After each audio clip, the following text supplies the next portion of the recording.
Buongiorno di nuovo in diretta con Focus TG, ancora incidenti stradali molto gravi. Vediamo cosa è successo a Zoppola in Friuli Venezia Giulia. Un malore al volante, una mamma di 2 figli si schianta contro un camion, muore a 49 anni. Il marito scopre la tragedia da un alert sul cellulare. Questa è la prima pagina del Gazzettino. C'è stato nella notte uno scontro tra 2 moto a Vicenza lungo la Riviera Berica con diversi feriti, 2 in modo grave. Il bilancio dello scontro tra 2 motociclette nella notte è di 4 feriti, a finire però in gravi condizioni all'ospedale San Bortolo di Vicenza una donna incinta e un bambino di 10 anni ricoverato in terapia intensiva pediatrica. Un uomo di 23 anni e uno di 37 invece hanno riportato lesioni meno gravi. L'incidente è avvenuto a Vicenza lungo la Riviera Berica verso la mezzanotte. A stabilire le cause dell'impatto tra le moto gli agenti di polizia locale intervenuti per i rilievi. Di Daniele Garbin. Adesso vediamo la tragedia che è stata sfiorata venerdì scorso in A23 quando 2 tir di nazionalità estera che stavano percorrendo l'autostrada in direzione di Udine hanno imboccato in contromano lo svincolo d'uscita autostradale di Tarviso. Vediamo le immagini, per poi riprendere il corretto senso di marcia con una serie di manovre a dir poco azzardate, con un'inversione ad U, una manovra che ha rischiato di finire in tragedia, che di conseguenza ha messo a repentaglio la stessa incolumità dei 2 autisti, oltre a quella di numerosi automobilisti che si trovavano in viaggio in quel momento. Ancora in fase di accertamento i motivi che hanno spinto i 2 tir a compiere questa assurda e pericolosissima manovra. Per fortuna è andato tutto bene, non ci sono stati incidenti e nessuno si è fatto male. La Procura di Rovigo ha aperto un fascicolo per omicidio stradale aggravato dallo stato di ubriachezza nei confronti di un 22enne di Granze che ha travolto e ucciso un uomo in scooter. Oggi l'interrogatorio di convalida del fermo. Arresto convalidato, ma è stata disposta la scarcerazione con obbligo di firma per il 22enne di Granze che la notte tra venerdì e sabato ha travolto e ucciso Luigino Tognina a Sant'Elena mentre stava facendo un sorpasso azzardato. Il 22enne, risultato ubriaco alla guida, era stato arrestato subito dopo lo schianto per omicidio stradale aggravato dalla guida in stato di ebbrezza.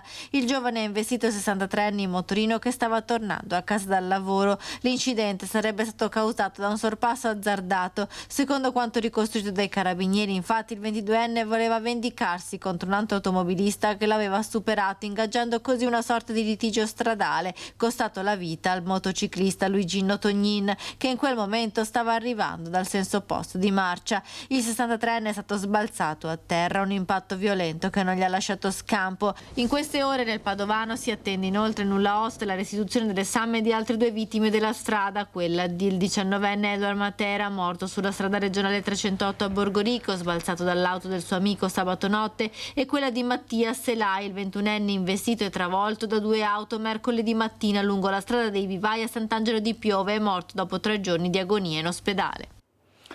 Oggi regia Andrea Basso e Francesca Pezzo. Andiamo con ancora cronaca, un grave episodio di violenza in città, a Padova, dove un'anziana è stata aggredita e derubata nel quartiere di Sant'Osvaldo.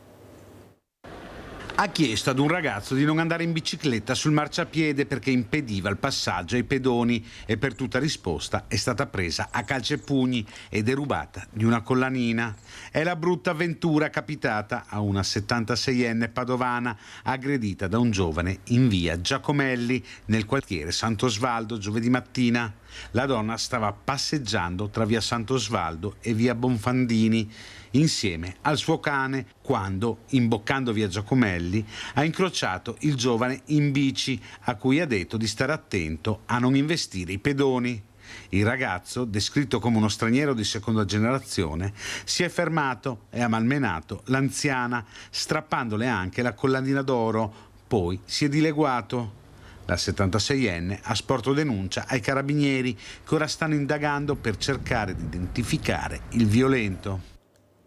Servizio di Francesco Rattai, e sono sempre gravissime le condizioni di Cenay Fatos, un 58enne albanese ferito con un colpo di arma da fuoco alla testa domenica mattina a Fontaniva mentre in bici stava andando al lavoro. Lotta tra la vita e la morte in terapia intensiva in ospedale a Padova. Intanto è caccia all'uomo nell'Alta Padovana con la procura che indaga per tentato omicidio. L'unica cosa certa è che il colpo contro Cenay Fatos è stato esploso intorno alle 7:30 del mattino. Il rumore, tipo di un petardo, è stato udito da un residente di via Casoni Basse nelle campagne di Fontaniva. L'arma e il movente però restano al momento sconosciuti. Nessun bossolo è stato ritrovato a terra e il 58enne albanese è incensurato. Una vita tranquilla qui in Italia da circa 3 anni. Le indagini dei carabinieri non escludono nulla, da un regolamento di conti ad un'esecuzione ad uno sparo accidentale, anche se il colpo sembra aver centrato l'obiettivo con precisione. Si allontana l'ipotesi del cacciatore, la zona non è area venatoria e non è periodo di caccia. Inoltre le munizioni dei cacciatori rilasciano una scarica di pallini. Cenay Fatos invece aveva un foro d'entrata e un foro d'uscita rilevati dalla TAC eseguita in ospedale a Padova. Non è escluso che possa essere stato colpito qualche metro prima dal punto in cui è stato trovato agonizzante a bordo strada, ma che abbia continuato la sua corsa in bicicletta fino a cadere a terra, dove intorno alle 7:45 è stato ritrovato da 2 guardiapesca che hanno dato l'allarme. Il 58enne albanese era arrivato qualche anno fa a Fontaniva, nel suo paese era una guardia carceraria. Non si esclude dunque che qualcuno, proprio a causa della sua vecchia professione, nutrisse dei rancori nei suoi confronti. Un colpo alla testa è tipico delle esecuzioni e per questo anche la pista dello sgarro e di possibili traffici illeciti non è esclusa, anche se il 58enne è incensurato e non ha mai avuto problemi con la giustizia. Ma potrebbe trattarsi anche di vecchie liti familiari o di un banale litigio in strada. Cenay Fatos domenica stava andando con la sua bicicletta a 3 ruote, molto riconoscibile, alla fattoria d'Indo, poco lontano dal luogo in cui è stato colpito. Lì si prendeva cura dei cavalli, nessuno vuole parlare, ma tutti lo conoscevano come un uomo tranquillo, amante della natura. Si scava sulla sua vita, nelle sue vecchie amicizie, setacciando movimenti bancari, telefoni e dispositivi sono stati sequestrati. I carabinieri stanno vagliando le telecamere della zona. Non è escluso che chi abbia sparato possa essere fuggito in macchina, magari con un complice, o dileguandosi a piedi nella vegetazione della campagna. La caccia all'uomo continua senza sosta. Servizio di Valentina Visentina. Adesso andiamo in diretta a Bibbione da Ilaria Marchiori, perché un 24enne è stato ferito, accoltellato in pieno centro, in gravi condizioni. A te Ilaria, per la parte tecnica c'è Sandro Ponchio. Sì, buongiorno direttore, buongiorno ai nostri telespettatori. Ci troviamo proprio qui sul luogo dove ieri sera è avvenuto questo accoltellamento, ovvero all'angolo tra via Orsa Maggiore e via del Sagittario. Vi voglio proprio far vedere che qui, questa mattina vediamo che c'è il mercato, ma sul giardinetto, sul prato vicino alle aiuole dove è avvenuto l'accoltellamento ci sono ancora i residui, i guanti, delle garze sterili, c'è anche una maglietta e delle bottiglie vuote di acqua che sono state utilizzate evidentemente per pulire la ferita prima che venisse portato via dai soccorsi, e naturalmente la zona è stata anche transennata, come potete vedere. Il ragazzo, un 24enne kosovaro, è ricoverato all'ospedale, al momento in gravi condizioni, non dovrebbe essere in pericolo di vita, ma ovviamente il condizionale è d'obbligo. Insieme a me qui c'è il comandante della polizia locale di Bibbione, Alessandro Filippin. Benvenuto comandante, perché sia da parte sua che da parte dell'amministrazione è importante sottolineare un fattore, ovvero che si è trattato di un episodio in effetti isolato. Con tutta probabilità è stato un regolamento di conti, ma quello che voi volete evidenziare è il fatto che la località è sicura e controllata. Buongiorno, assolutamente. L'episodio, pur nella sua gravità, perché si tratta sempre di lesioni a carico di persone che ha cagionato appunto delle ferite abbastanza gravi, serie in capo alla persona offesa, tuttavia deve essere contestualizzato, nel senso che non vi sono episodi ricorrenti in questo senso. Bibbione, che resta una località balneare di forte attrazione e a vocazione turistica, è presidiata costantemente sia per quanto riguarda la polizia locale che le altre forze dell'ordine, in particolare i carabinieri, che sono presenti sul territorio con 2 stazioni, una a San Michele del Tagliamento e una a Bibbione. Il territorio comunale è videosorvegliato con un efficace sistema di lettura targa e di videosorveglianza di contesto che ci permette di intervenire nei punti sensibili. Per quanto riguarda la polizia locale, è presente su 3 turni di servizio, svolge le proprie attività, le proprie operazioni dalle 7:30 all'1:30 di notte. Vi sono pattuglie motomontate, automontate e pattuglie appiedate che si preoccupano di pattugliare l'arenile e la pista ciclabile, prospiciente alla zona spiaggia. Tra l'altro, comandante, innanzitutto ricordiamo che nei prossimi giorni arriveranno anche nuovi carabinieri in forza a quelli già presenti sul territorio, come così previsto per la stagione estiva, ma soprattutto ricordiamo che Bibbione non ha avuto finora la necessità delle zone rosse che invece sono state attuate in altri territori della nostra regione. Sì, assolutamente in questa fase, pur con le dovute attenzioni da parte delle varie forze dell'ordine, in particolare per quanto mi riguarda della polizia locale, non vi sono provvedimenti analoghi alle zone rosse. Tuttavia la presenza e l'attenzione affinché si possano evitare episodi simili verrà fatta e verrà fatta in modo efficace, cercando di implementare la presenza sul territorio delle pattuglie, proprio a prevenire l'aggregarsi di fenomeni di devianza sociale che poi possono sfociare appunto negli accadimenti che sono della scorsa notte. Ringrazio il comandante della Polizia Locale Alessandro Filippin. Qui da Bibbione è tutto, restituisco la linea allo studio.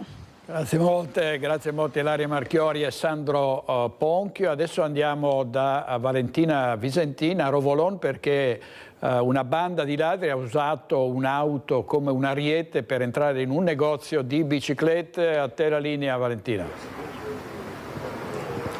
Sì, buongiorno da Rovolon, siamo tornati qui dal signor Giancarlo Benato. Eravamo stati a settembre quando una banda di ladri aveva sfondato la vetrina del suo negozio e aveva fatto razzia di biciclette, un bottino di 50.000 euro. Purtroppo a distanza di 9 mesi sono tornati, e questi, vedete, sono i danni fatti questa mattina, poche ore fa, alle 5 di mattina, quando con un'auto come ariete hanno tentato di sfondare nuovamente la porta d'ingresso di questo punto di rivendita di biciclette per rubare.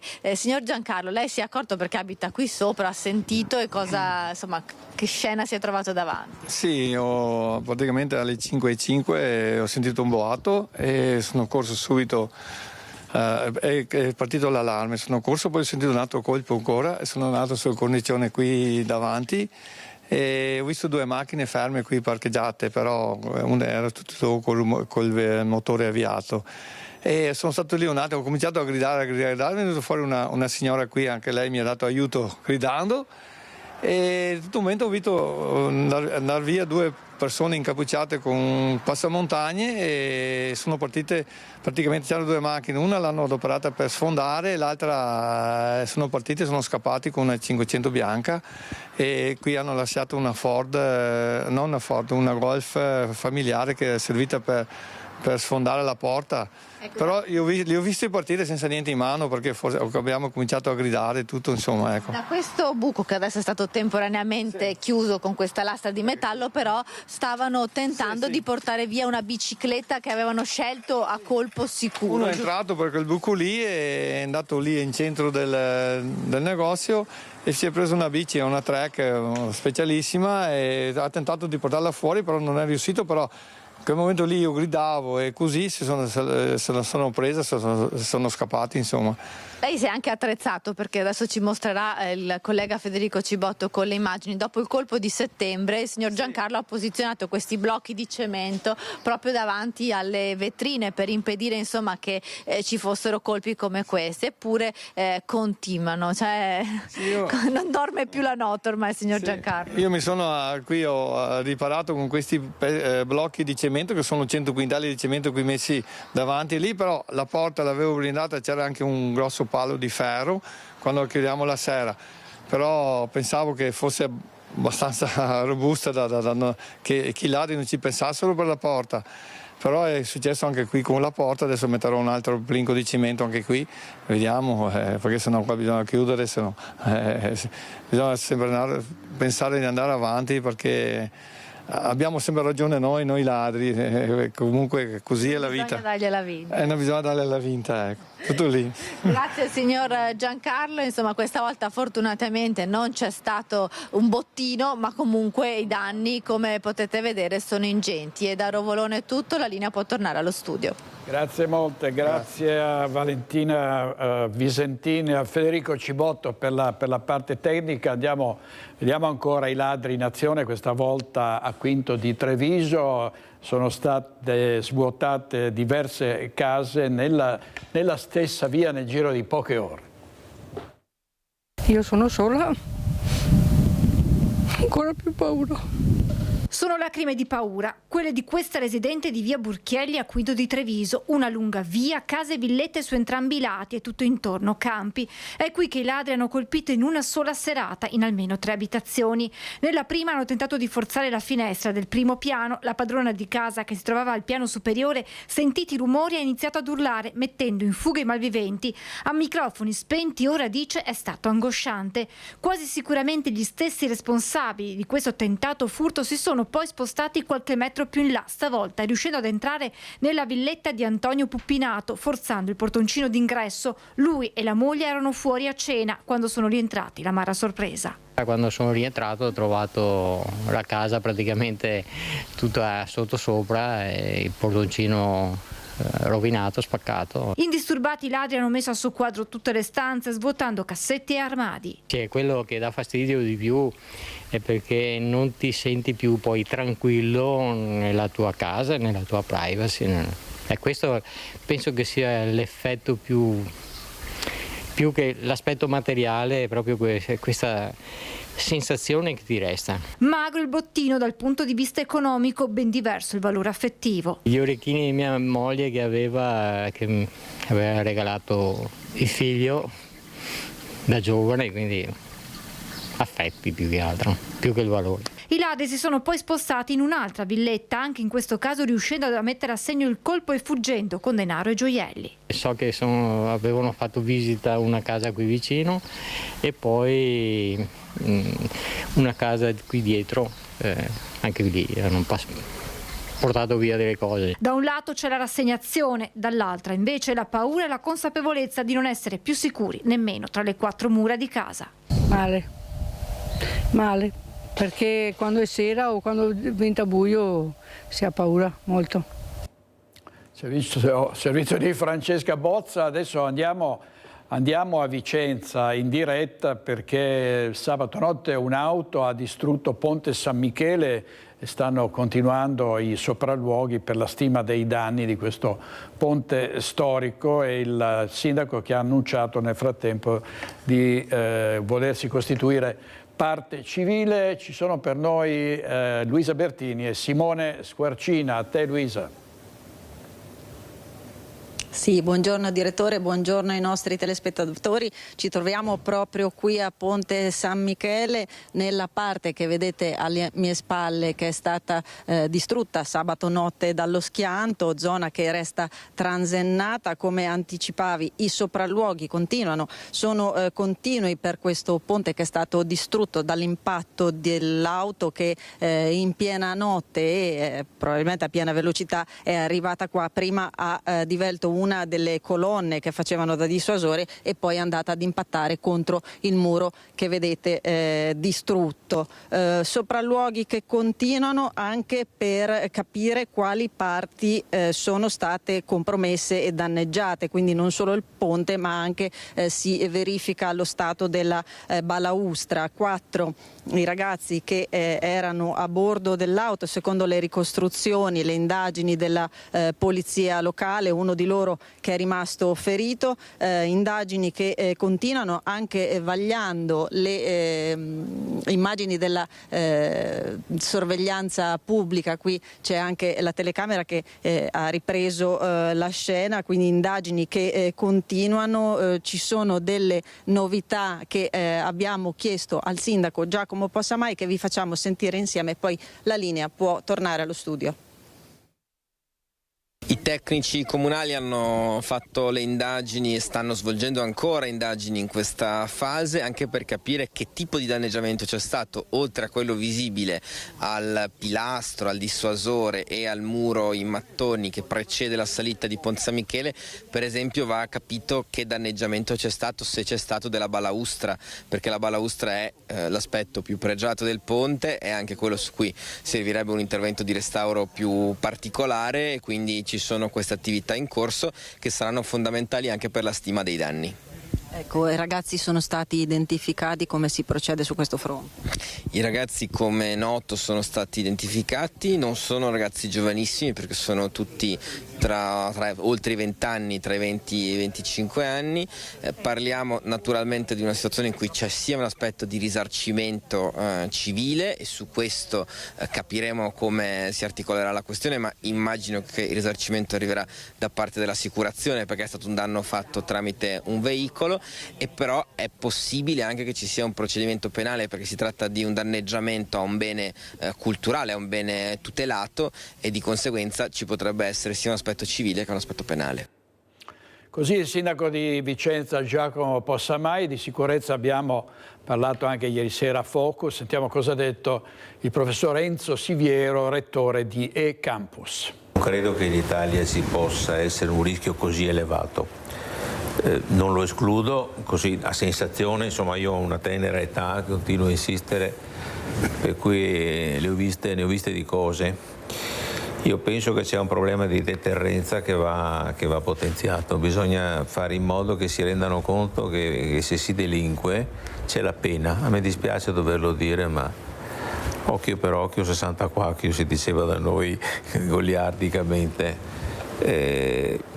Io ho avuto modo di parlare con una colf che ho avuto in casa rumena, e lei stessa ha detto: se uno ruba in Romania va in galera e buttano le chiavi, e non c'è la discussione. Qui se uno ruba ti beccano, abbiamo visto anche in questi giorni, ti portano in caserma, ti fanno un rito sommario, dopodiché ti mettono, anzi, e poi passano davanti ai carabinieri e gli fanno la risatina. Cioè siamo a questi livelli, ti prendono pure in giro. Cioè se noi non riusciamo a mettere a posto questa situazione, non ne usciamo, non c'è niente da fare. Questi sono impuniti e lo sanno perfettamente e si muovono di conseguenza, perché è inutile. Sono organizzati anche mentalmente, per non parlare delle bosseggiatrici che restano incinta a ogni secondo momento, non lo so come facciano. Comunque questo, io credo che il decreto sicurezza vada nella direzione giusta. Ci vuole anche la percezione della sicurezza. Si diceva giustamente, la percezione della sicurezza è più importante della sicurezza vera, perché in fondo uno vive di emozioni. Se ti succede vicino a casa che ti sparano o altro, per non parlare delle case, questa è una cosa vergognosa, ma bisognava arrivare a questo. Ma se ti beccano una casa, perché c'è della gente, delle persone anziane che sono andate in ospedale e sono tornate addirittura con tutti i mobili fuori, non li cacci più perché poi si organizzano, c'hanno l'anziano, c'hanno il bambino, quindi usano tutti i mezzi, sono anche secondo me molto ben consigliati da certi avvocati, possiamo dirlo tranquillamente, che su questo ci marciano. E su questo ci marciano. Così ieri sera il professor Enzo Siviero, rettore di E-Campus, è anche un progettista, un architetto, un ingegnere di fama internazionale. Andiamo avanti con la cronaca. C'è stata una rissa, tanto per cambiare, con Lancio di Sgabelli al bar di Via Querini a Mestre. I titolari non ce la fanno più, i residenti sono esasperati e c'è chi chiede le dimissioni dell'assessore alla sicurezza. Sentiamo Ilaria Marchiori. Purtroppo questo locale, che è un faro nel buio, un'oasi nel deserto, che dà da mangiare, da bere a operatori del 118, alle forze dell'ordine, a lavoratori notturni, è spesso preda di pochi scalmanati visibilmente alterati che probabilmente hanno bevuto un po' troppo in centro e prima di ritornare a casa decidono di tentare di bere l'ultima cosa, che è stata giustamente, eticamente, civicamente e giuridicamente negata dai titolari, che hanno l'obbligo di non vendere alcolici a chi è visibilmente in stato di ebbrezza. E al diniego si è scatenata la rissa tra una ventina di giovani italiani e nordafricani. Il locale è sempre quello di Via Querini e nonostante i titolari tengano duro, la voglia di mollare è sempre più vicina. Lo scorso dicembre Cosimo, il titolare, era stato accoltellato alla schiena mentre cercava di dividere due persone che si erano messe a litigare e aveva rischiato di perdere un polmone. La polizia locale qui è sempre solerte il terzo martedì del mese a mettere le multe e a far portare via le auto dal parcheggio qui poco distante dove viene fatto l'ecocentro. Presidi notturni non si ha idea di istituirli. Sarebbe necessario un terzo turno, il turno notturno della polizia locale, che possa presidiare il territorio e possa aiutare le attività del territorio a rimanere aperte, perché poi sono loro che ne pagano lo scotto più grande, sono costrette o a chiudere o a ridurre gli orari. Secondo D'Angelo la colpa è dell'amministrazione. Hanno fallito su tutti i fronti, non sono in grado di prevenire danni a cose o persone, arrivano sempre dopo, arrivano sempre tardi e quindi almeno la consegna delle deleghe nelle mani del sindaco, con tutte le problematiche che poi al sindaco, sarebbe doveroso. Ha fallito l'assessore Pesce, ha fallito, secondo me ha fallito anche il comandante dei vigili, però l'assessore come atto politico dovrebbe rassegnare le proprie dimissioni e dovrebbe essere chiesto anche dalle opposizioni. Allora, ovviamente l'assessore potrà replicare se lo vorrà. Intanto i carabinieri di Piove di Sacco hanno identificato i partecipanti ad una rissa in centro del paese. Una rissa tra giovanissimi aveva suscitato molto clamore a Piove di Sacco, in provincia di Padova, dove, in piazzale Serenissima, la sera di venerdì si erano affrontati due gruppi di persone. I carabinieri della locale stazione hanno denunciato per rissa in stato di libertà 7 ragazzi di età compresa tra i 19 e i 21 anni, tutti residenti in provincia. I carabinieri, dopo aver analizzato le telecamere di videosorveglianza della zona, hanno ricostruito l'identità dei giovani. La lite era nata per futili motivi tra due giovani, calci, pugni e spintoni, degenerando poi in una zuffa collettiva che ha coinvolto altre 5 persone. Uno dei partecipanti è dovuto ricorrere anche alle cure del pronto soccorso. Servizio di Francesco Rattai. Sentiamo anche Daniela Sizia sulle accuse ad un professionista di 36 anni di un'agenzia immobiliare, accuse di avere smerciato sostanze dopanti. L'uomo è a processo. Avrebbe organizzato una vera e propria rete di vendita di sostanze dopanti. Nei guai è finito un 36enne professionista nel settore immobiliare che avrebbe venduto i farmaci vietati a clienti di palestre che li utilizzavano per aumentare la massa muscolare. Per questo l'uomo, residente a Zero Branco, è finito a processo. Gli avvocati Lisa Caldato e Davide Favotto, difensori dell'imputato, hanno chiesto di poter convertire la condanna con una messa alla prova. Il giudice Alberto Fracalviere ha aggiornato l'udienza per permettere al 36enne di trovare un'associazione disponibile a fargli fare i lavori socialmente utili. L'accusa va dalla commercializzazione di prodotti contraffatti provenienti da paesi extraeuropei alla ricettazione. Una vicenda venuta alla luce nel 2022. Secondo l'accusa, il professionista avrebbe trasformato la sua agenzia immobiliare in un vero e proprio centro di spaccio di sostanze dopanti. L'uomo era finito nel mirino dei carabinieri del NAS che per mesi lo avevano intercettato. Il 30 giugno era scattato il blitz, perquisita la sede della sua attività. trovato il Nandralone, farmaco utilizzato per migliorare il fisico e le prestazioni sportive. Controlli che si erano poi spostati nell'abitazione del 36enne, dove erano state trovate altre sostanze, tra cui 20 confezioni di genotropin, contenenti il principio attivo della somatropina, un farmaco utilizzato nel trattamento di persone con un marcato deficit nella produzione dell'ormone della crescita.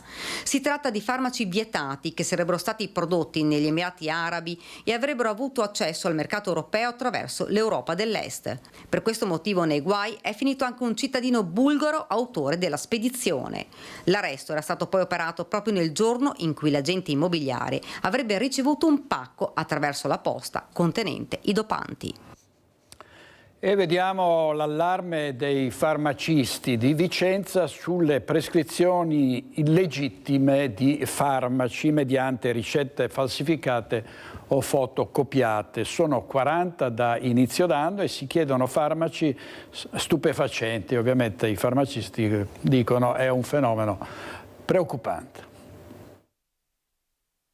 Dall'inizio dell'anno sono già 40, quasi 2 ogni settimana, le segnalazioni di persone che si sono recate nelle farmacie vicentine con ricette false o fotocopiate per ottenere in modo illegittimo farmaci stupefacenti. L'allarme è stato lanciato da Federfarma Vicenza e il fenomeno riguarda soprattutto alcune categorie di farmaci. Le benzodiazepine utilizzate su prescrizione medica come ansiolitici, sedativi o sonniferi, o i farmaci oppioidi come fentanil e ossicodone, normalmente utilizzati come antidolorifici. Un fenomeno sempre esistito, rileva Federfarma, ma ha aumentato negli ultimi tempi. Segno, analizza la presidente, di un crescente problema sociale connesso al tema della tossicodipendenza. In questo momento questo alert rispetto al giro di ricette false è un allarme di carattere sociale, sia sanitario per la sicurezza di questi farmaci, ma anche di carattere proprio sociale vero e proprio, in quanto questo tipo di farmaco favorisce la tossicodipendenza, la delinquenza e soprattutto mette anche noi come professionisti in un'area di pericolo. Proprio di recente sono stati segnalati episodi di aggressività a carico di alcuni colleghi del nostro territorio che si sono visti, avendo respinto l'evasione della ricetta, si sono visti minacciati fondamentalmente da tossicodipendenti, e quindi abbiamo chiesto un ulteriore supporto da parte delle forze dell'ordine a tutela anche delle nostre figure, oltre che delle persone che sono in farmacia. Di qui un appello alla coscienza della popolazione. Serve una coscienza molto serrata da parte dei pazienti quando utilizzano questo farmaco, e devono essere molto consapevoli che le regole di prescrizione e di dispensazione non sono meramente burocratiche, ma hanno un ruolo sociale, e nello stesso tempo è fondamentale anche che si sappia che questo tipo di controllo favorisce una prevenzione di carattere sociale contro un degrado che vede questi farmaci all'interno di un mercato di spaccio di carattere molto ampio che favorisce la delinquenza a tutti i livelli. Ed ora quanto di più vile e crudele si possa fare nei confronti degli animali e gettare bocconi avvelenati all'interno dei giardini di abitazioni private. Diverse segnalazioni da Tezze sul Brenta e da Bassano.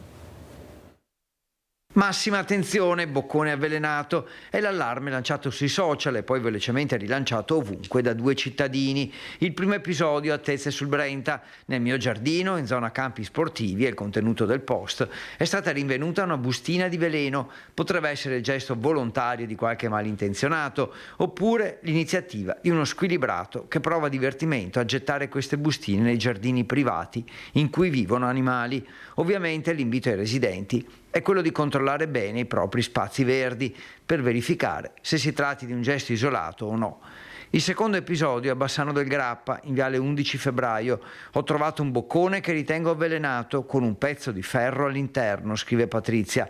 Oltretutto, al di là della cattiveria nei confronti degli animali, non bisogna dimenticare che nei giardini delle abitazioni della zona possono esserci anche bambini che giocano, ignari di quello che potrebbero trovare. Nessun allarmismo gratuito, insomma, ma l'invito a tenere alta l'attenzione. Servizio di Federico Fusetti. Andiamo a Udine perché sono state chiuse le indagini sul caso Okoye. Per la procura la truffa c'è stata, adesso la palla passa agli avvocati per le memorie difensive. Sentiamo Stefano Giovanpietro. Si torna a parlare della delicata questione legata al giallo in tutti i sensi, scommesse, che coinvolge il portiere dell'Udinese Okoye. Dopo l'avvio delle indagini lo scorso 17 gennaio, nella mattinata di lunedì la questura di Udine ha notificato la chiusura delle stesse. Il caso in questione è quello della truffa a danno del bookmaker Snaitech SPA in occasione della partita di campionato tra Lazio e Udinese dell'11 marzo 2024, che oltre al numero 40 bianconero ha visto coinvolto in prima battuta Diego Giordano, titolare del Biffi, ritenuto il contatto più diretto con lo stesso calciatore, e in secondo luogo l'imprenditore Mario Bordone, il titolare dell'agenzia di scommesse Zhang Ling Ling. Le indagini si sono concentrate sul verificarsi della munizione del portiere della squadra friulana, che era quotata nelle agenzie di scommesse ben 8 volte la posta scommessa.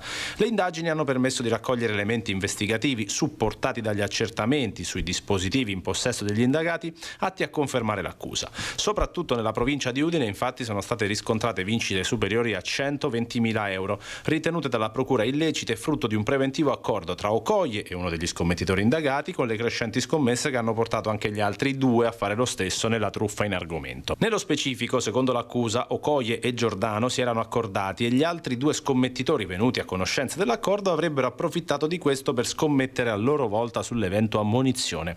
A Giordano vengono contestate 10 giocate in 3 ricevitorie diverse di Viale Tricesimo, Viale Volontari della Libertà a Udine e 2 giocate a Usoppo, per un totale di circa 18.000 euro di vincita a fronte di giocate per 1.700 euro.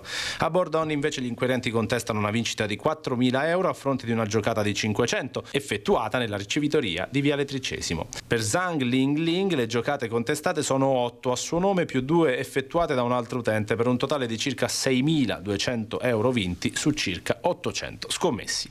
Conclusa questa fase, notificata la chiusura delle indagini, la colpevolezza resta ovviamente ancora presunta e adesso le parti potranno prendere visione del fascicolo e delle prove raccolte, con una ventina di giorni per presentare le memorie difensive, con la procura che allora a sua volta potrà presentare la richiesta di rinvio a giudizio, che sarà presumibilmente per frode sportiva. Questo ovviamente riguarda il percorso penale della questione, che poi per Maduka Okoye vedrà anche aprirsi lo scenario della giustizia sportiva, con eventuale squalifica che non è al momento possibile scongiurare, anzi l'Udinese osserva con attenzione l'evoluzione della situazione, restando vigile sul mercato anche per quello che riguarda il ruolo del portiere. Difficile capire cosa potrà accadere di preciso, ma questo passaggio delle indagini non incoraggia il club bianconero, che si guarda intorno. Razvan Sava ha dimostrato di essere sostanzialmente affidabile l'anno scorso tra i pali, ma se si profilasse una squalifica lunga che compromettesse la stagione del nazionale nigeriano, inevitabilmente un innesto sul mercato potrebbe essere necessario per la formazione di Costa Runic, considerando che Padelli è sì una colonna dello spogliatoio e che risponde sempre presente in campo, ma la carta d'identità non si può sottovalutare nell'immaginare una stagione intera da 12esimo.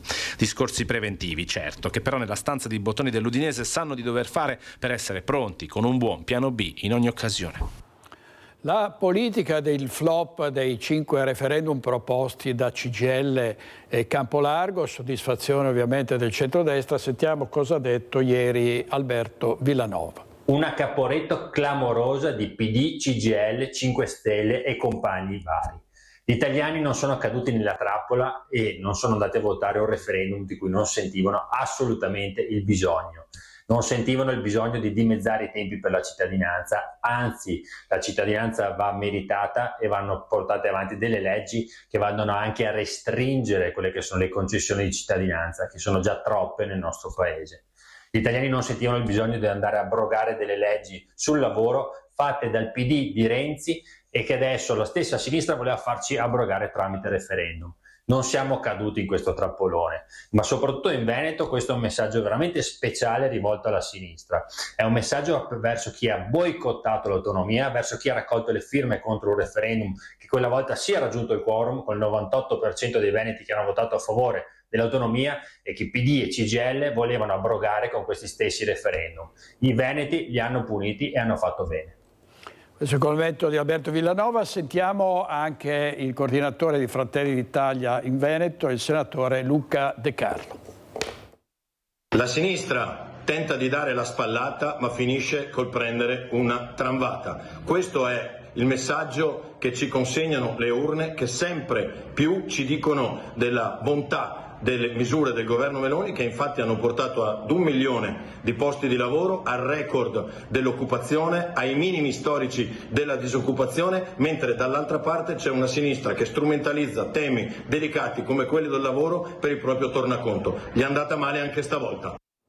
Allora, sentiamo sempre sul referendum anche il parere del centrosinistra. Ieri sera Focus, tra gli altri Anna Maria Bigon. Sentiamo. Forse magari anche stabilire un metodo diverso di partecipazione al referendum, raggiungendo tutti in modo magari più economico, meno dispendioso sotto l'aspetto personale, forse sarebbe importante, ma questo sarà oggetto di discussione e sicuramente la legge dovrà prevedere delle modalità diverse, come ad esempio anche il limite, perché è vero che non abbiamo raggiunto il quorum, è altrettanto vero che ormai è il 50% delle persone che vanno a votare, anche meno in Italia, e non possiamo aggiungere quelli che sono i non votanti e quindi quelli che si sono astenuti da quelli che dovrebbero essere a favore dell'attuale governo. Se è vero che 12 milioni sono andati a votare per la Meloni, allora in quel caso noi avremo sicuramente aumentato il numero dei votanti per il centro-sinistra. Ma non è giusto politicizzare, assolutamente. Noi dobbiamo partire da questi temi importanti, difendere i lavoratori.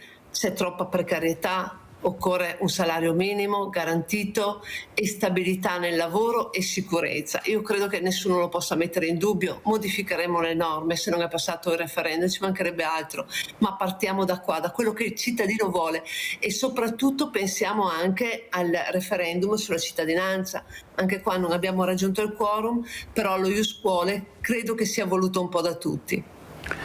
Allora, questa era Anna Maria Bigon del Partito Democratico in Consiglio regionale. Intanto si torna a parlare del terzo mandato, c'è stata l'apertura di Fratelli d'Italia, ieri anche quella di Flavio Tosi, e c'è da parte di alcuni ex appartenenti alla Lega il sospetto che si voglia aprire per evitare che poi la Lega possa presentarsi da sola, correre da sola alle prossime elezioni regionali. Sentiamo. E se l'apertura di Fratelli d'Italia al terzo mandato nascondesse il boccone avvelenato per il Carroccio Veneto? Un modo per bloccare la corsa solitaria che tanti esponenti leghisti avevano paventato senza paura soltanto poco tempo fa. A pensar male si fa peccato, ma spesso ci si azzecca. Così almeno devono aver inteso i vertici di Patto per il Nord, il movimento politico nato in Lombardia nell'ottobre scorso, subito dopo Pontida, come risposta al dominio salviniano. Gli ex leghisti arrabbiati come Roberto Castelli, Mario Borghezio, Paolo Grimoldi, i bossiani storici contro il partito diventato troppo nazionale sotto la guida dell'attuale vice premier, e che in una nota attaccano. Se la repentina apertura al terzo mandato da parte di partiti che finora si erano detti perentoriamente contrari è fatta apposta per scongiurare una corsa autonoma della Liga Veneta in Veneto, allora non sarebbe il riconoscimento dell'autonomia territoriale, ma al contrario una manifestazione di paura verso l'autonomia. Insomma, lo spiraglio nasconderebbe un modo per stoppare la linfa vitale del federalismo. Infatti, prosegue Patto per il Nord, un'eventuale corsa della Liga, in solitaria o insieme ad altri movimenti radicati localmente, non lascerebbe alcuna possibilità di vittoria ai partiti nazionali, sia di centrodestra che di centrosinistra. Le riforme vanno fatte nell'interesse dei cittadini, non per paura del loro voto. Insomma, una lettura diversa per quello che già si profila come un tormentone estivo, o almeno di inizio estate, la modifica della norma per sbloccare il terzo mandato. Da par suo Zaia si dice in attesa, ma è uno spettatore sornione. Difficile pensare che una partita così cruciale per il suo futuro lo interessi poco. Immagino che il provvedimento si possa portare in Parlamento, però poi dovrà essere la maggioranza a decidere se farlo oppure no. Per sbloccare l'impasse si parla di un articolo ad hoc in una legge cosiddetta omnibus che contenga in sé altre materie, un blitz estivo, insomma, allo scopo di evitare un testo legislativo autonomo. Anche perché, nel frattempo, l'attesa costringe la Lega e il centrodestra a iniziare la campagna elettorale senza un candidato ufficiale. E allora, per non perdere altro tempo, dal 16 giugno via alle autocandidature del Carroccio per il Consiglio regionale, nomi da scremare poi per le liste finali. Secondo il governatore, sospeso nel limbo, un sistema che non riguarda certo soltanto l'universo leghista. Immagino che tutti i partiti stiano organizzando, si stiano organizzando per le elezioni, visto e considerato che comunque si andrà a votare alla volta in autunno. Adesso vedremo quando si andrà a votare, perché la legislatura è finita, finisce con l'autunno. La data ultima sarà il 23 novembre e quindi trovo logico che un po' tutti i partiti si organizzino. Sui giornali locali il caso di un bambino di quinta elementare che sarebbe stato così troppo severamente redarguito dalla maestra, stufa di correggere i suoi errori. Sentiamo Edi Kaliman. Si espongono i titolari della Pontificia Fonderia Marinelli di Agnone, Isernia, in Molise, tra le aziende più antiche del mestiere. Era proprio della fonderia che l'alunno non ancora undicenne della provincia di Treviso, che frequentava la quinta elementare in una scuola paritaria, scriveva nel compito nel quale ha ricevuto un giudizio severo e, come in tanti sostengono, fuori luogo dalla maestra. Vessazioni che non erano isolate ma perpetrate nel tempo e che hanno provocato nel ragazzino un evidente disagio psicofisico esploso il 12 maggio scorso. I titolari della fonderia, leggendo sui giornali la storia, hanno così pensato di invitare l'alunno e tutta la sua classe a visitare la struttura. Sono in molti a sostenere, affermano i titolari, che si sia trattato di un vero e proprio atto di bullismo da parte dell'insegnante, ed è un fatto che ci ha visti indirettamente coinvolti perché la nostra azienda è stata citata dal bambino. Abbiamo così deciso di fare un piccolo gesto simbolico di vicinanza e supporto. Saranno nostri ospiti e potranno vedere con i loro occhi la nostra fabbrica di campane. Un invito che ha l'aria di essere una presa netta di posizione rispetto alle parole usate dalla docente, che nel compito del ragazzino diceva di essere stufa di correggere verifiche scritte con i piedi, piene zeppe di errori ortografici gravi. E sono stati i genitori a rendere pubblico l'accaduto dopo i confronti con il preside della scuola paritaria della Pedemontana. Dopo aver coinvolto i livelli superiori dell'amministrazione scolastica, scrivono infatti i genitori, abbiamo riscontrato un improvviso cambio di atteggiamento da parte della maestra. Nostro figlio è stato reintegrato nella classe dove fino a quel momento veniva escluso durante le ore dalla docente. È stato rimosso il provvedimento punitivo che lo obbligava a restare seduto durante la ricreazione senza poter socializzare né interagire con i compagni, ed è stato riammesso la partecipazione alla recita di fine anno della classe quinta. E questa è ormai una polemica ricorrente, cioè le proteste dei genitori che trovano che gli insegnanti siano troppo duri con i loro figli. Vediamo il commento di Paolo Crepè, psichiatra, psicoterapeuta, sul Corriere del Veneto. Il bambino punito, il giudizio della maestra. I genitori stiano al proprio posto. Non è la prima volta che Crepè si esprime in questi termini, dice che c'è troppo protezionismo, troppo buonismo da parte di madri e padri nei confronti dei loro figli. Un altro titolo del Corriere del Veneto, sempre sullo stesso argomento, la difficoltà degli insegnanti, il preside della scuola che dice non c'è fiducia nell'istituzione, si va direttamente dall'avvocato. Giù le mani da San Pietro di Castello è lo slogan con cui a Venezia alcuni comitati, associazioni e gruppi consigliari si stanno mobilitando contro la volontà del demanio di sfrattare i residenti dall'ex caserma Sanguinetti di Castello. Il fatto che a Venezia ci sia comunque un problema di residenze non può essere aggravato da un intervento dello Stato. Lo spettro di dover abbandonare per sempre gli appartamenti dove in alcuni casi hanno trascorso una vita intera si riaffaccia all'orizzonte delle famiglie che abitano nel complesso dell'ex caserma Sanguinetti di Castello. Le lettere di sfratto inviate dal demanio concedono 180 giorni di tempo per fare i bagagli andarsene prima dell'arrivo della forza pubblica, ma il gruppo Salviamo San Pietro e Sant'Anna, che già qualche anno fa aveva scongiurato l'apertura di un albergo, non si arrende e promette battaglia. Il gruppo Salviamo San Pietro e Sant'Anna non può arrendersi perché c'è in gioco la vita, e il presente e il futuro di 8 famiglie. Cioè, è proprio una questione di sopravvivenza. Un'assemblea pubblica a cui hanno già aderito comitati, gruppi e associazioni cittadine è già stata indetta a Venezia per il 27 giugno. Ma quali sono ufficialmente le intenzioni del demanio? Nel suo sito si parla di destinazione residenziale, ricettivo per studenti e o lavoratori, direzionale. Devo dire che si tratta di etichette piuttosto vaste, per esempio quella direzionale implicherebbe un uso non residenziale, vi è anche quella degli studenti, forse uno studentato, però di questo non si è mai parlato con le università e non si capisce neanche esattamente se questo sia veramente una soluzione plausibile allo Stato. In ogni caso io credo che la residenzialità dei cittadini vada sempre avanti rispetto a quella degli studenti. Le incertezze del professore di filologia di Ca' Foscari sono comprensibili in una città città in cui oramai si sono registrati casi in cui, pur di non ammettere che si stava aprendo un altro albergo, c'è chi è arrivato ad utilizzare formule spericolate come residenze provvisorie per veneziani di passaggio. È evidente che il demanio ha solo la necessità e la volontà di far cassa, e questo non fa onore a una istituzione come questa. Quindi è bene che i beni vengano tutelati, ma è bene che il bene fondamentale, che è quello della residenza, venga conservato.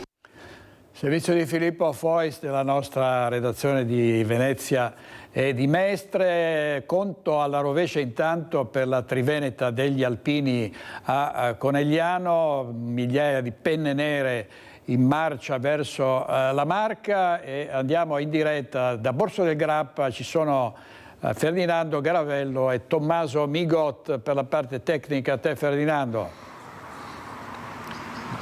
Buongiorno direttore, buongiorno anche ai nostri telespettatori. Siamo a Borso del Grappa, siamo davanti al monumento che ricopia integralmente il saccello di Cima Grappa, la famosa Madonnina di Cima Grappa, e ci colleghiamo idealmente con la storia di questa montagna sacra alla patria, con gli alpini del gruppo storico Monte Grappa, Battaglione Bassano, che sfileranno anche domenica, dopo aver fatto tutte le recenti adunate, in una divisa ricostruita, ricercata attentamente della Prima Guerra Mondiale. Dietro di loro ci sono gli alpini del gruppo di Borso del Grappa, che hanno voluto essere qui con noi per accompagnarci in questo collegamento verso la dunata di Conegliano, ma noi siamo qui per vedere queste straordinarie divise, questo lavoro che hanno fatto per ricostruire esattamente i materiali di quell'epoca. Siamo con Moreno Piccolo, che in questo caso ci accompagna. Buongiorno a tutti, grazie Ferdinando, grazie a Rete Veneta per averci coinvolto in questa diretta. Sì, ci saremo anche noi domenica per la grande sfilata della Triveneta, speriamo senza perdite visto il caldo che è previsto. Ma che dire, la nostra presenza vuole essere un po' come quando passa una fanfara che ci scalda il cuore con la musica. Noi non abbiamo la musica, però vogliamo trasmettere delle emozioni, un po' come la fanfara, delle emozioni che con il nostro passo e dei nostri scarponi chiodati, l'incedere, i nostri gesti, i nostri sguardi vogliono far riportare il pubblico a quelli che erano i ragazzi dell'epoca. Oggi tra l'altro è l'anniversario della battaglia all'Ortigara, 10 giugno, e insomma per non dimenticare, ecco. Loro sono venuti vestiti, preparati come parteciperanno allo sfilamento di domenica. Ha parlato di scarponi chiodati, vediamo se Tommaso riesce a farceli vedere, e devono stare quasi immobili perché su questa pietra scivolare è facilissimo, perché loro hanno esattamente le stesse scarpe che portavano i soldati nella Prima Guerra Mondiale. Che divisa è questa? Questa precisamente è la modello 1909, era l'uniforme in panno grigio-verde che era in uso durante il periodo della Grande Guerra. Ce l'avevano gli alpini, ma ce l'avevano anche i fanti, i bersaglieri, insomma tutto il Regio Esercito a quell'epoca. Era un po' l'abbigliamento tecnico di allora, se vogliamo dire, perché comunque la lana difendeva sicuramente dai colpi d'aria, dal freddo e non tanto dal caldo, però insomma erano abituati. Noi al giorno d'oggi siamo abituati a tanti tipi di monture per andare in giro a fare le nostre attività. Però diciamo che domenica, magari con la giornata che sarà, sfilare con la lana è uno sforzo, è un piccolo sacrificio che fate per onorare comunque la memoria di quei soldati. Certo, la memoria di quei soldati di quei tempi. Ricordiamo anche che comunque Conegliano è stata occupata nell'ultimo anno di guerra, quindi anche la popolazione civile ha patito sofferenze e privazioni indicibili, ed è giusto anche a distanza di più di 100 anni ricordare queste persone. Benissimo, allora noi ringraziamo e salutiamo, li chiamiamo rievocatori per semplicità, ma sono qualcosa di più. Andiamo dagli alpini di Borso, che ci dite come vi state preparando. Allora, benissimo. Anche noi vogliamo ricordare soprattutto gli avvenimenti che sono successi qua nel Grappa, e facciamo un gemellaggio virtuale con gli alpini di Conegliano, insomma, e partecipiamo alla sfilata. Grazie. Allora, direttore, avete sentito, i temi sono tantissimi, ci sono gemellaggi con la storia, perché queste divise sono assolutamente da vedere e da rivedere. È un avvicinamento entusiasmante, sarà di sicuro una donata di quelle indimenticabili. Noi la racconteremo giorno per giorno e ne raccontiamo anche l'avvicinamento. A voi la linea. Grazie molto a Ferdinando Garavello e a Tommaso Migotti. È stato citato l'Ortigara, una sanguinosissima battaglia. Soltanto pochi anni fa si potevano trovare tra le pietre, si vedevano affiorare anche pezzi di stoffa grigio-verde e grigio-azzurro per quanto riguarda invece l'esercito degli austriaci. Avremo altri collegamenti in vista della Dunata Triveneta di Conegliano durante questa edizione del TG. Adesso andiamo avanti con la cronaca, il passaggio di consegne al comando dei Vigili del Fuoco di Treviso, il saluto di Giuseppe Costa e l'arrivo del nuovo comandante Cristiano Cusin. Sentiamo Daniela Sizzia. Pronti ad affrontare ogni tipo di emergenza in un'estate che potrebbe passare da momenti di siccità ad eventi meteo estremi come quelli che ormai siamo abituati a vedere negli ultimi anni: grandine, violenti raffiche di vento e una quantità importante di pioggia caduta in pochi minuti.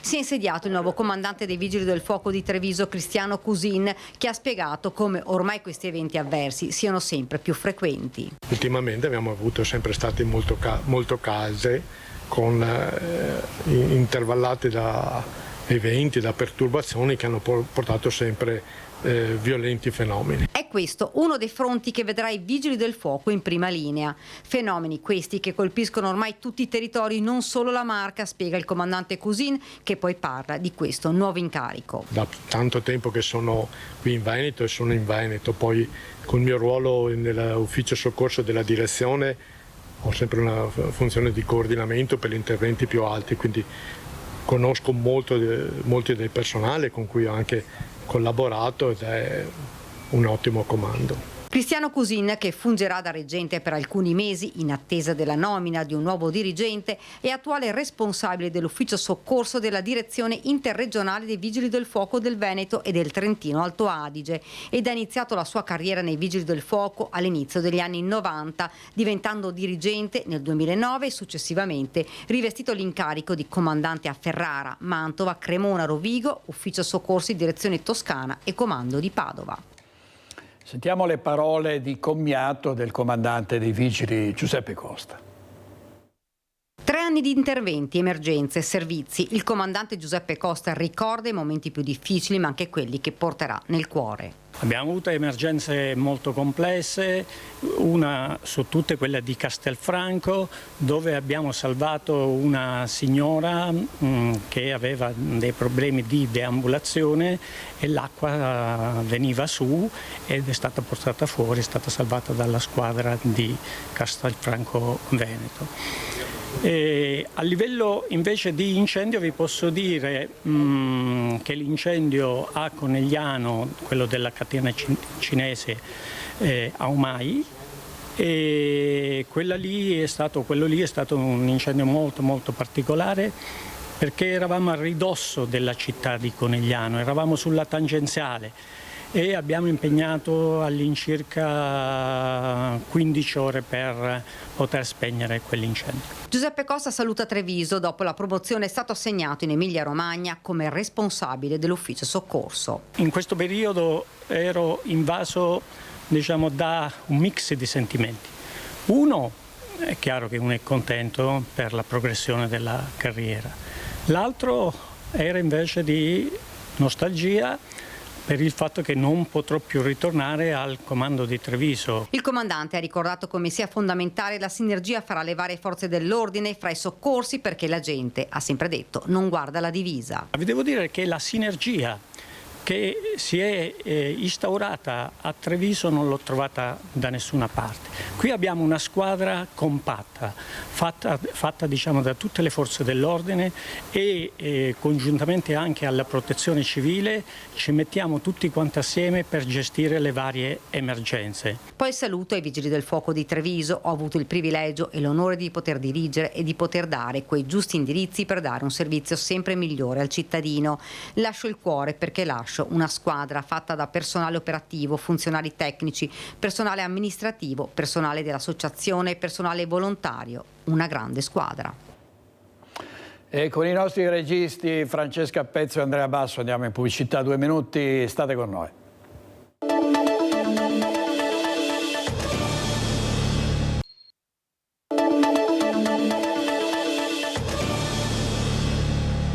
Dal giornale di Vicenza la notizia con cui abbiamo aperto questa edizione di Focus TG. In Riviera Berica un incidente vediamo la prima pagina, incidente tra 4 moto, 4 feriti, tra cui una giovane donna incinta e un bimbo di 10 anni. E poi più sotto, scivola per alcuni metri e sbatte la testa, 66enne è grave, è successo in Val Brenta. A Due Ville cede il crick mentre ripara un camion e rimane incastrato, ferito un operaio di 40 anni. Braccio di ferro tra comune e provincia per il trasporto scolastico, ballano 70.000 euro per la tratta fra il centro città e l'istituto Parolini. Il nuovo istituto agrario Parolini, di recente al centro di una fastosa inaugurazione al termine dell'importante intervento di ampliamento, porterà ogni giorno a Pove 1 migliaio di persone, fra studenti e personale. Fin qui tutto bene, vista l'importanza della scuola. La domanda è: come la porto al Parolini tutta questa gente? Con il trasporto pubblico, direte voi. Certo, peccato che l'intero assetto debba essere in pratica rivoluzionato con l'aumento dei numeri già da settembre e con l'inizio del nuovo anno scolastico. Già, perché gran parte dei pendolari arrivano a Bassano e da qui devono essere trasportati fino al plesso scolastico che ricade nel territorio comunale di Pove. E qui nasce un tira e molla di quelli epocali fra comune, provincia e gestore del servizio di trasporto. Ecco perché. Oggi quella linea è considerata una linea urbana e quindi il comune di Bassano dovrebbe addossarsi i costi che vanno dai 50 ai 70.000 euro per trasportare ogni mattina tutti i ragazzi dalla stazione all'istituto Parolini. Le motivazioni del comune di Bassano vengono messe sul piatto del primo cittadino. Essendo un servizio che non è usufruito dai bassanesi, riteniamo opportuno che la spesa sia coperta dalla provincia, in quanto la scuola è di competenza provinciale, gran parte degli studenti non sono bassanesi e non so per quale motivo io dovrei far pagare ai miei cittadini 70.000 euro per un servizio che non utilizzano. Le parti si sono già incontrate, ma pare che le posizioni siano piuttosto lontane e alla fine qualcuno dovrà tirarli fuori dalla saccoccia quei soldi che mancano all'appello. Abbiamo già fatto un incontro sia con la provincia sia con SVT e speriamo quanto prima che si risolva la questione. Insomma, sono stati spesi 7 milioni e mezzo per costruire una scuola, spero si trovino anche i 70.000 euro per coprire i costi del trasporto pubblico locale. L'amministrazione aspetta risposte, anche perché fra 3 mesi gli studenti torneranno in classe. È già da qualche mese che abbiamo avviato questo tavolo di confronto e siamo fiduciosi che quanto prima la provincia ci dia una risposta in merito.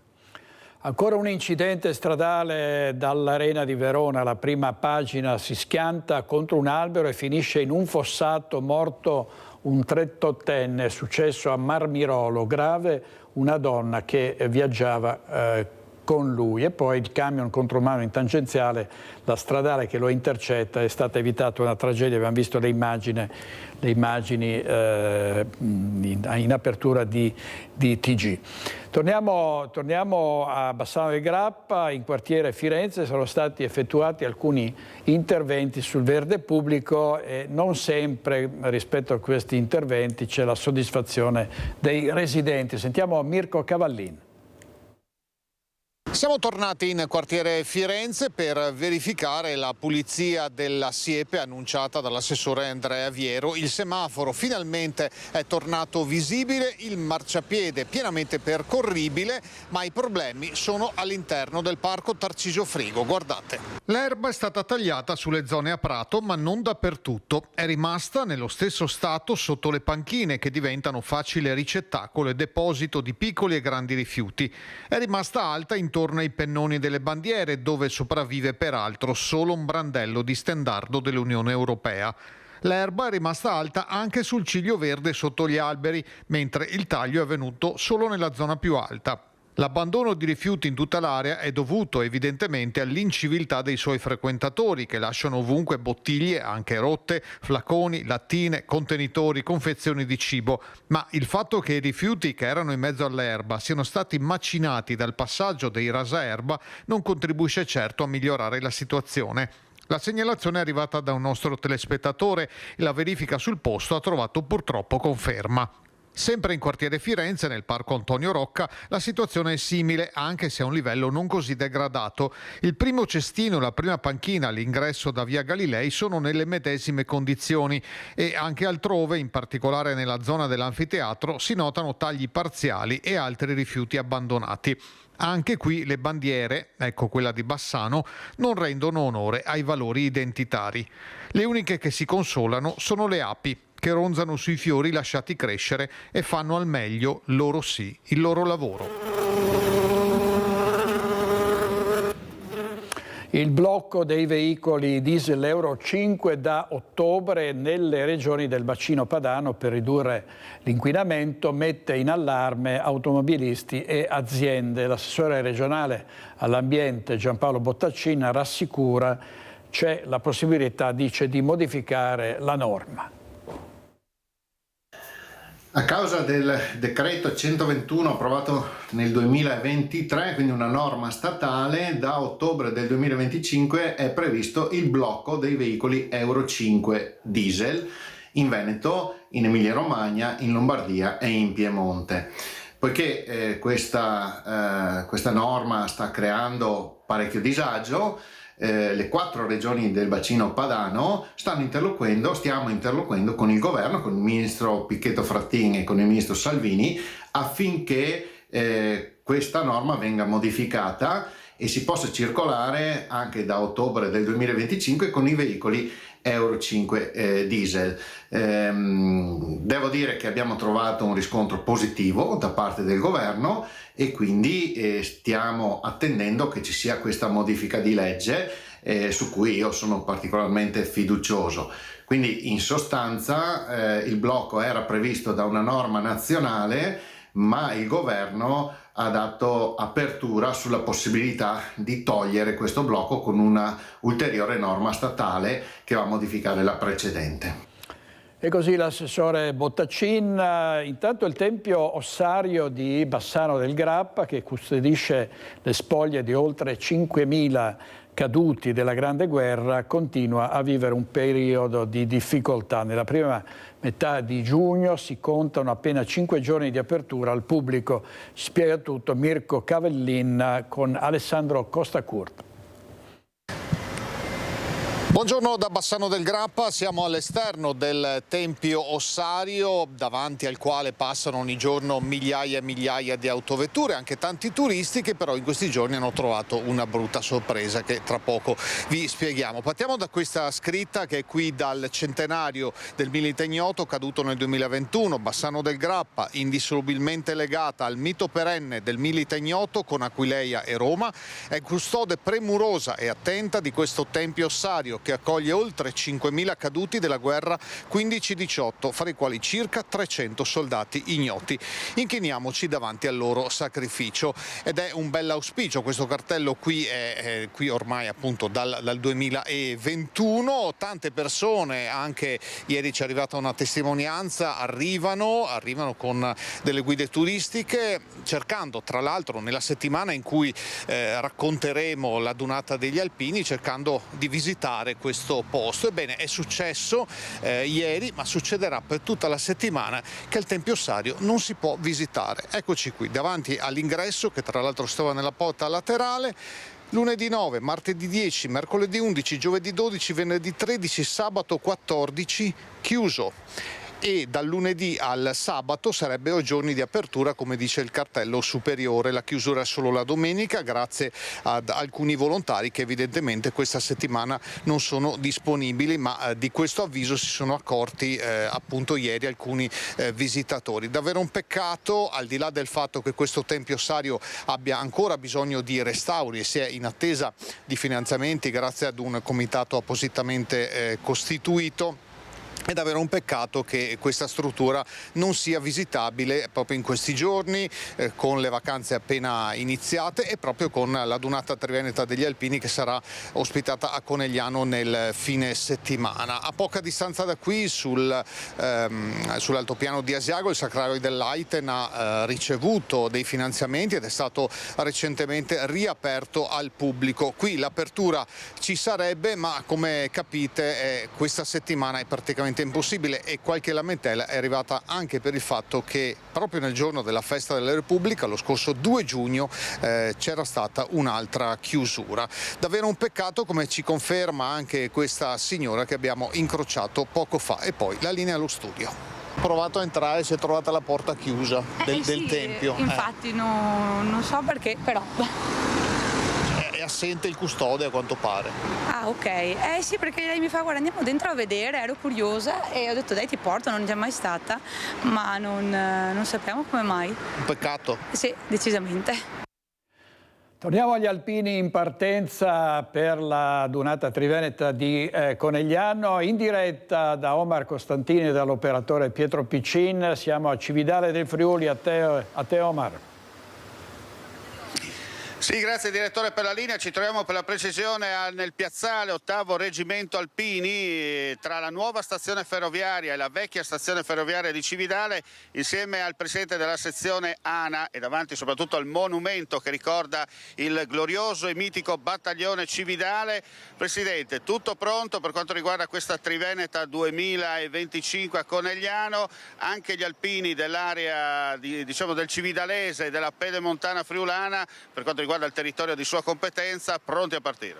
Beh, certamente siamo pronti a partire e ormai siamo quasi a imminente, la prossima settimana, però prima noi saremo sabato sul Monte Nero a ricordare la conquista del Monte Nero avvenuta il 16 giugno del 1915 e la domenica saremo tutti a Conegliano. Ecco, tantissimi, come detto, le penne nere che raggiungeranno la cittadina della Marca per sfilare, anche perché poi ricordiamoci sarà il passaggio della Stecca con Gemona 2026 che diciamo così sarà una sorta di mini adunata nazionale, almeno da quanto abbiamo potuto già capire.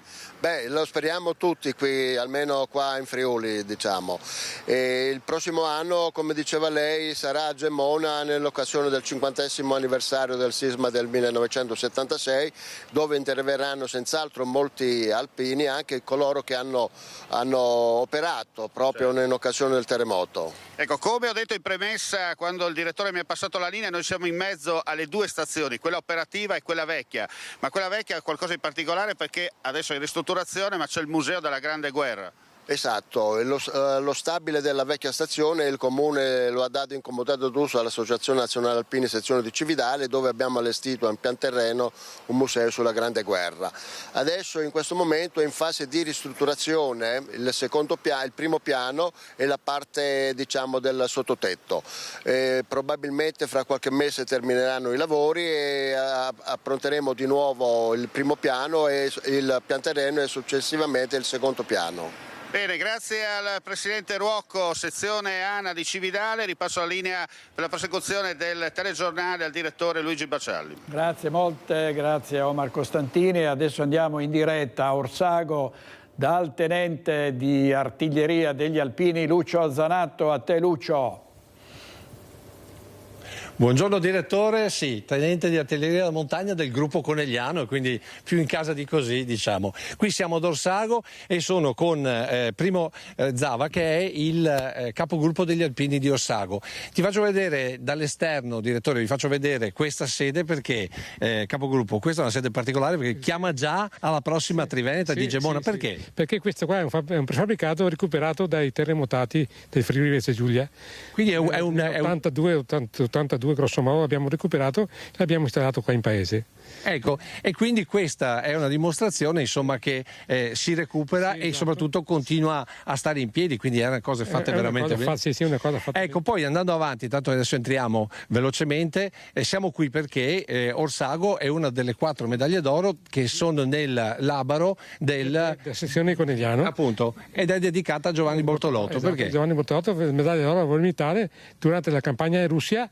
È deceduto in combattimento e è stata intitolata appunto questa medaglia d'oro. Ecco, allora come sempre direttore noi entriamo e come sempre abbiamo gli altri alpini schierati come abbiamo fatto ieri, a dimostrazione che sono tutti allineati e coperti per Rete Veneta, e vado direttamente a parlare della medaglia d'oro con, diciamo, chi conosce molto bene la storia, ovvero Lorenzo Battistuzzi, presente. Comandi, alternativa è anche quella quando, allora lui, Bortolotto, diciamo che la medaglia d'oro l'ha presa direttamente sul Don, vero? Sì, esattamente, la medaglia d'oro l'ha presa nel Don, che appunto ci ha lasciato la vita il 30 dicembre del 42. Però la sua vita è stata segnata da altre, là purtroppo era la fine della sua vita. Ecco, io proprio voglio arrivare a quello, perché dopo tanti anni quelle sono zone dove la guerra continua ad esserci, e allora che cosa ci ha insegnato l'esperienza di questa medaglia d'oro? Noi abbiamo per tanti anni ricordato la medaglia d'oro, abbiamo ricordato i nostri caduti per tanti anni e pensavamo che si andava verso una vita migliore, cioè la convivenza fra i popoli, una maggior democrazia, una maggior libertà, un maggior senso di civiltà. Purtroppo abbiamo visto che negli ultimi anni la ruota ha cominciato a girare in maniera contraria, quello che non si avrebbe mai immaginato, e purtroppo non si vede quando ci può essere rimedio a tutto questo disagio. Quindi non lo so quando sarà possibile. Il Papa diceva sempre pensiamo alla speranza, siamo fiduciosi, ma con quello che si vede dai media ogni mattina la cosa diventa più problematica, quindi non saprei. Ecco, questa è un'esperienza, appunto quella delle medaglie d'oro, direttore, ma è un'esperienza costante quella che fa il sindaco insieme agli alpini, e tra l'altro qui a Orsago abbiamo un sindaco che è anche alpino, perché lui ha fatto il militare al battaglione Vicenza, quindi per tutti i nostri telespettatori significa il CAR di Codroipo. Esatto. La domanda è, da alpino, quanto l'esperienza alpina le serve ogni giorno per fare il sindaco? L'esperienza alpina insegna tantissimo, prima di tutto il rispetto delle regole, l'ordine, la disciplina, stare in mezzo alla gente e ascoltare la gente e ascoltare gli ordini che ti venivano dati. Io cerco di far tesoro di quell'esperienza là per portarla nella mia comunità. Mi trovo a mio agio perché gli alpini di Orsago è un gruppo veramente fantastico. Quando abbiamo bisogno un colpo di telefono è tutto pronto nell'organizzazione di qualsiasi cosa, per cui siamo veramente fortunati. Ecco, so che tempo ne abbiamo poco, allora torno dal capogruppo velocemente. Abbiamo visto anche che c'è la presenza della maestra del coro Bedeschi, che noi seguiremo nel corso della Dunata Triveneta degli Alpini. Volevo concludere questo collegamento dicendo come vi state preparando alla Triveneta come eventi. Come eventi noi siamo abbastanza tranquilli, insomma, ecco, potete arrivarci a piedi? Sì, possiamo anche arrivarci a piedi volendo. In effetti? Sì. In effetti sabato mattina cosa fate? Io purtroppo no, però c'è gente che va anche a piedi. E quindi parte una marcia da qui per arrivare alla famosa marcia di avvicinamento per Conegliano. Le 4 medaglie d'oro, in quello stesso momento in mattinata, vanno dai vari posti, partono con questa marcia, e con bicicletta o con altre cose, e arrivano a Conegliano. E davanti al monumento al 4 novembre verrà acceso il tripode con la fiamma, esatto, giusto perché anticipiamo un'altra delle cose che noi seguiremo nel corso del pomeriggio alpino e della serata alpina anche su Rete Veneta. Io direi che per il momento da Orsago è tutto, a te direttore. Grazie molte a Lucio Zanato e a Nicoletta Rizzetto per la parte tecnica. Andiamo in pubblicità e torniamo tra pochissimo, state con noi.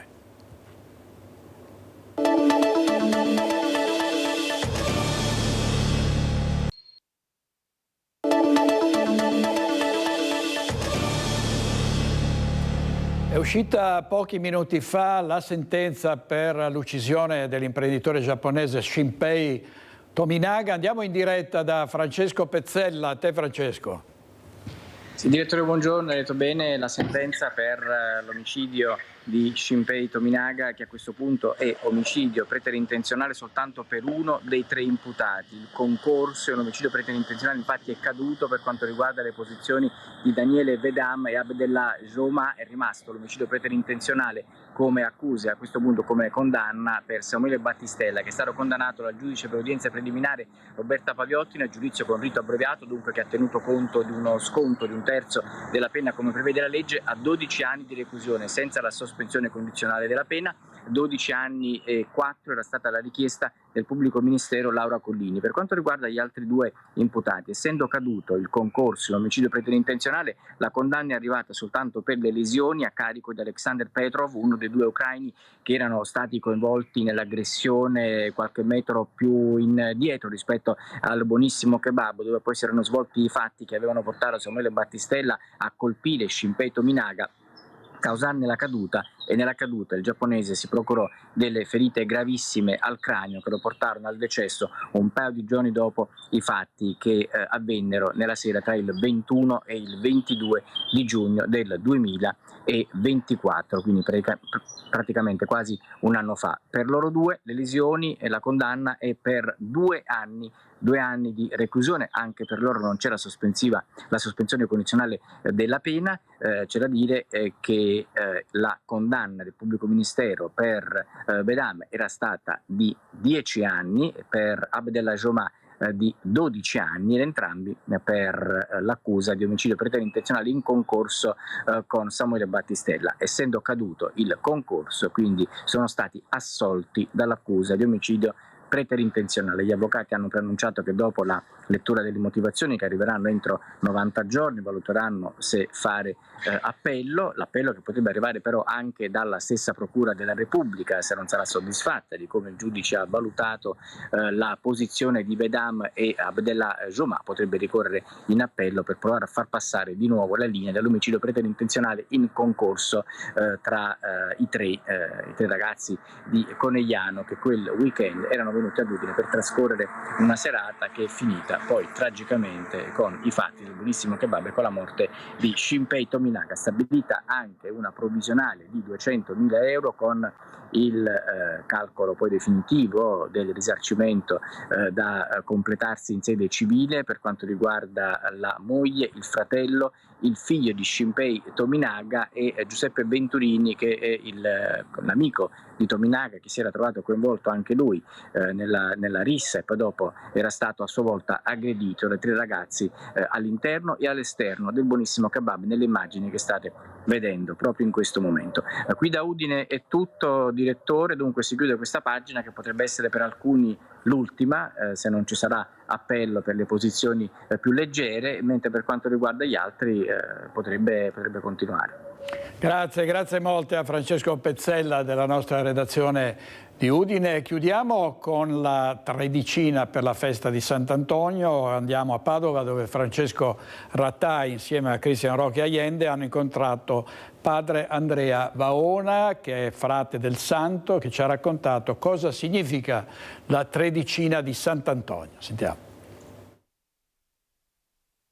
Siamo nel chiostro del noviziato alla Basilica di Sant'Antonio a Padova. Con me padre Andrea Vaona, che i nostri telespettatori conosceranno perché è uno dei commentatori, usiamo questo termine magari sportivo, ma è una delle persone che ci racconta ogni anno la processione di Sant'Antonio, processione che la nostra rete trasmette. Ecco, padre, siamo a ridosso di quella del 13 giugno, di questa data molto importante per Padova, per tutta la cristianità. Ecco, lo sapete, i 13 giorni prima del 13 giugno sono chiamati tredicina ed è un percorso di avvicinamento a quella che è la festa del santo. Ecco, come sta andando la tredicina di quest'anno? Credo che siamo davvero molto contenti dell'andamento delle iniziative che sono state proposte, non solamente quelle liturgiche ma anche quelle collaterali che vogliono dare spazio a una riflessione di quello che è stato Sant'Antonio non solo per questa città ma proprio per tutta la cristianità.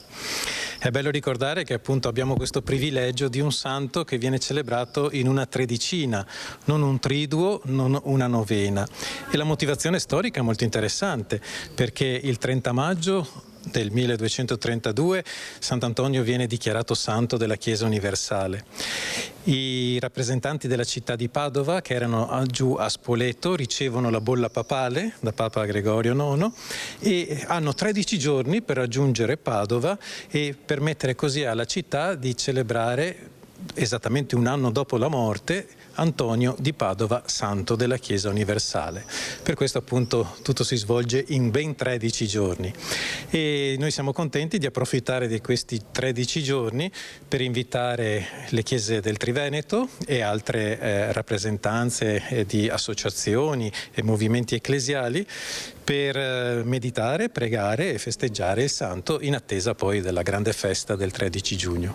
Ecco, in questi giorni appunto alla Basilica si sono susseguiti alla Messa delle 6 molti vescovi delle diocesi venete ma anche cardinali, penso a padre Zuppi che domenica era qui con noi. Ecco, questo anche a significare la fortissima devozione antoniana che c'è in tutta Italia, ma come lo dicevamo prima in tutta la cristianità. Sì, indubbiamente, come i telespettatori possono già sapere, la diffusione della devozione di Antonio è dovuta ai frati francescani di tutte le 3 famiglie che, essendo missionari nel mondo, hanno annunciato e raccontato la bellezza di Antonio di Padova e questo appunto ha portato questa diffusione di una devozione che davvero stupisce anche gli appartenenti del clero, nel senso che trovano in Antonio di Padova un amico della gente, un amico dei poveri e attraverso di loro sentono che anche loro possono accompagnare queste fasce della cristianità, queste fasce ecclesiali insieme, proprio riconoscendo Antonio come un fratello maggiore. Grazie a Francesco Rattai e a Cristian Rocche Allende da Padova. Gli ospiti di questa sera a Focus: Roberto Bett, Paolo Bonafè, Valente Chieregatto, Marco Donadel, Gio Formaggio, Leonardo Padrin, Arnaldo Pitton, Laura Puppato e Antonella Tocchetto. È tutto per questa edizione, grazie ai nostri registi Francesca Pezzo e Andrea Basso. Ci vediamo stasera alle 21:15. Buona giornata, arrivederci.